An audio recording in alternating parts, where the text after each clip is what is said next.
Hi everyone, and welcome to the 2019 OzKaver report card. I'm here with Haig Kayserian from the Armenian National Committee of Australia. Now Haig, we've been meeting with quite a few politicians during this election, and we've been discussing with them the issues that are important to the Armenian community, not just here in Sydney, but also in the whole of Australia. Can you take us through what those issues are? Sure. So the main issues that we've tried to discuss in the lead up to this election is, first of all, we need to reflect on the records of those parliamentarians who are trying to be re-elected. Their records if they've been good, we need to explain that and display that to our community. And some of them have actually done a lot of work for the Armenian cause over the last 12 to 18 months particularly, but especially in the last parliament. They've spoken on our issues in parliament. They have spoken on motions relating to our issues in parliament. That information is something that we have reflected on during this process, and we will project through our report cards that you guys will see later today. The other issues that we've addressed with them are moving forward, ensuring that they're going to continue their advocacy for Australia's recognition of the Armenian genocide. They're going to pledge their advocacy towards the rights to self-determination for the Armenians of the Republic of Artsakh. We're hoping that they will be supportive of our growth as a community. The sustainability of our community means supporting our schools, supporting our community centres and organisations through government assistance and whatever they can do within their capacities, and also seeking their support when it comes to advancing bilateral relations between Armenia and Australia. So all of these elements have been discussed in the meetings with both incumbent members seeking re-election and also new candidates that are trying to get in. And as you said, we have done that in several states, not just New South Wales. So after meeting with all these politicians, I'm sure there's a question that all the Armenians of Australia are curious about. Are we favouring a specific party? Is there a specific party or specific people we do want people to vote for this election? That is obviously the easiest question, the easiest thing for anyone to try to answer, to say we're backing these guys and let's go all the way regardless of where you live. But what our record, what our history has shown us as a community is our issues are advanced when we have friends in Parliament, right? And in the last year, we had two motions debated in the House of Representatives that heavily favoured Australia's recognition of the Armenian genocide.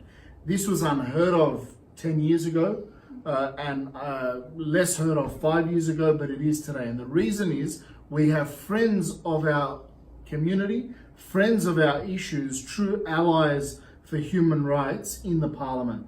So our message isn't to vote, blindly for this or that party, this or that prime ministerial candidate. God knows they haven't really done much for us, especially in the last month. However, vote for our friends. And our job is to show our community, I guess, who those people are that have pledged to support our issues in the coming Parliament. Okay, so did you want to take us through who our friends are in the House of Representatives? Sure. So I think the report card that we're going to be releasing to our community later today is going to display that. So rather than boring you in the video of going into each and every single candidate, what you see on the screen now is a screenshot of the report card that's still in draft format, but over the next couple of hours, hopefully, we'll have it released. At the very top, you'll see the electorate. So for example, with John Alexander, the first candidate that's featured there, it says Bennelong. If you want to know whether you live in Bennelong, there will also be a separate graphic which we'll show you now that tells you what suburbs are in these electorates. So the second one there, Liv, if you point to it, that says that Bennelong has the suburbs of Denniston, Eastwood, Epping, Marsfield, North Ryde, etc. So if we go to the other screen again, after seeing the electorate, then you know that that person is going to be on your voting paper, on your little green voting paper on Election Day Saturday. Then you've got the candidate, John Alexander in the first case, the second one's Brian Aller. And the issues that I spoke about earlier are presented on the left. So has this person represented Armenian issues in the Australian Parliament in the past? Have they spoken on a motion supporting Armenian issues in the past? Are they pledging to support federal recognition of the genocide, pledging to support the rights to self-determination for the Republic of Artsakh? So are they pledging to support the growth and development of our community, and also are they pledging to support initiatives to advance bilateral relations? Once you see those on the right, you'll see under each candidate either ticks, not applicable, or lines which basically say we haven't finalized or received their commitment yet. Obviously, those with the ticks on these issues will go some way towards influencing your decision on who to vote for on election day.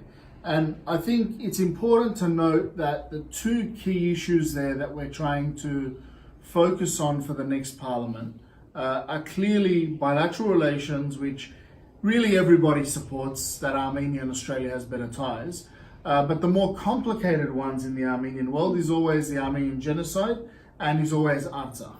What we have done in this election campaign are prepare affirmation pledges, which is a document essentially that asks the candidate to sign at the bottom of it if they pledge to support recognition of the Armenian genocide in the coming parliament.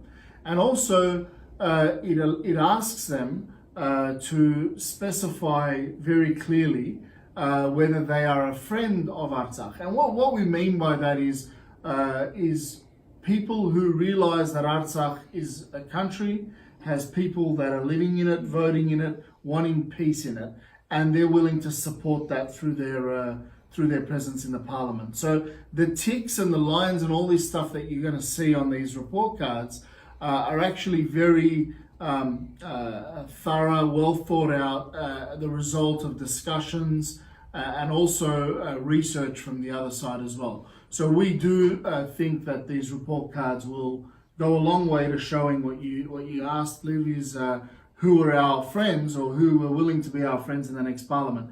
Our job will be, after they are elected, hopefully, to hold them to those pledges, and that's what we do for the next 3 years. So yeah. And for the report cards for the House of Representatives, we have them for Sydney and Melbourne. Is that right? So Sydney and Melbourne are primarily the seats that are covered, seats within Sydney and Melbourne, because we targeted Armenian populated seats where the Armenian vote will most make a difference. But on the second report card, where the first one's all New South Wales, the second report card includes seats from Melbourne, but it also includes in the last two columns 2 seats in South Australia. And the reason for that is we have a burgeoning community in South Australia, but also we have some great advocates in South Australia that deserve coverage to our community for their advocacy.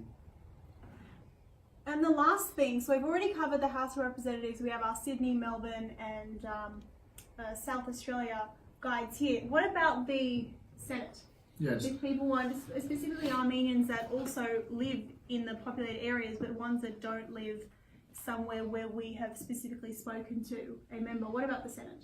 Yes, and that is a really good point, the one you just made there, where regardless of where you live, Senate is elected on a state-by-state basis. So if your electorate is not covered here, the reason is that we haven't met with people because it's not a noted Armenian electorate, or we haven't been able to receive specific confirmations from people in those electorates. So Warringah is one of them. That might change, and this might be edited in the next 24 to 48 hours. If it's not, that means that we weren't successful in getting a final commitment from the Warringah candidates. Warringah is obviously a suburb where Armenians do live. But yeah, I mean, other than the House of Representatives, there is the Senate, and that's going to apply regardless of where you live. I think what's important is on election day, it's compulsory to vote, so make sure you get out there. When you do go to vote, you will get 2 pieces of paper. One will be a small green piece of paper, which is for you to vote for your House of Representatives candidates, your MPs, which is what these report cards that we've shown you will cover. The other one is this giant white piece of paper. And the white piece of paper covers the Senate. And with the Senate voting, it's a little bit different. Rather than putting numbers next to the candidates, you have two ways you can vote in the Senate vote. One is the most common way, or the easiest way as well, is to vote what they say above the line. At the very top of that Senate voting paper is a list of all the political parties that are seeking a seat in the federal Senate within your state. So, for example, in New South Wales, you'll probably have well over 10 parties that are seeking a seat in the next Senate as New South Wales senators. What we're going to do for our community is communicate very clearly the political parties which have a party position to recognize the Armenian genocide. So that means that this party that we're going to feature on a separate report card has actually gone to their decision-making meetings, their conventions, and decided, voted on, it is a priority for that party to recognize the Armenian genocide. I'll tell you up front, none of these parties are the major parties.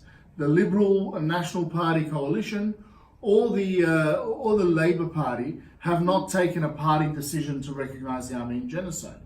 But a lot of the crossbench parties have. And for people who think those crossbench parties are insignificant in Australian politics, has not been following politics closely enough over the last decade or more. They will again be significant after this election. We hear about some very colourful characters, most of them are in the Senate. The Senate has crossbench parties that will be very influential, and some of those parties have made it a party policy to recognise the Armenian genocide. We will communicate those parties' names to our community, and our request to our community is, if you do take into account what the Armenian National Committee suggests when it comes to your vote, your kaveh in 2019, focus on the characters if they appear from your electorates on our report cards when you're filling out that green piece of paper. But very importantly also, look at that Senate, because our cause of Armenian genocide recognition, if it has a stage, if it has a stadium for the next 3 years, the Senate is very likely to be it. So anything you can do to support those parties who have party positions on this issue will be supporting the Armenian cause. This is not to say that we don't have friends within the Senate from the major parties. I mean, Eric Abetz from the Liberal Party made an impassioned plea for Armenian genocide recognition. And if he was running again right now, he's not running because his term continues beyond the current election, we would be encouraging our community in Tasmania to vote for Eric Abetz. If Christina Keneally was up for re-election from Labour, who again has made an impassioned plea for Australia's recognition of the Armenian genocide, we would be asking our community to vote for Christina Keneally below the line. Those two characters and people like them are not up for re-election, so our focus in our report card is going to be on the parties, and we encourage you to take that into account. Yes, thank you, Haig. I encourage everyone, the Armenian National Committee of Australia encourages everyone to make sure they're voting. If you're eligible, this Saturday, the 18th of May, make sure when you're voting that you fill out on the House of Representatives all the numbers, and on the Senate form, make sure you fill out 1 to 6 if you're voting above the line, because if you don't, your vote will not be counted. Thank you, Haig, for giving us our Oz Kaveh 2019 report card wrap up. Thank you, Olivia.